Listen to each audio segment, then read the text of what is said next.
mo siyaw katingalang mga buhat. Ang iyang tuong kamot nakakabot ug kadaugan alang kaniya. Ang iyang balang nga bugtong, ang tanang kautlanan sa yuta, nakakita sa makaluwas na gahom sa Diyos. Ang Ginoo nagpahibalo sa iyang kaluwasan, sa tubangan sa kanasuran iyang gipayag ang iyang katarong.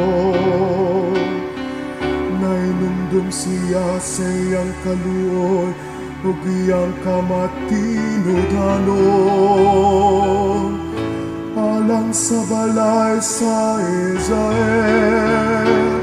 Ang tanang kautlanan sa yuta, nakakita sa makaluwas na gahom sa Diyos. Ang tanang kautlanan sa yuta, nakakita sa kaluwasan nga gimo sa atong Dios.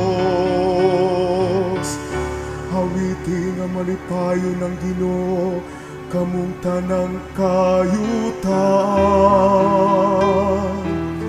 Singgit kamo sa pag-awit, awit nga pagdayeg.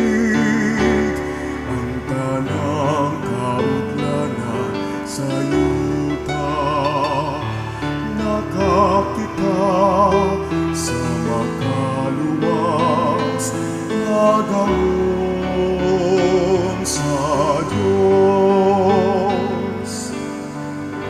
Hawitig pagdayeg ang Ginoo diha sa alpa, diha sa alpa ug sa mananoy nga awit,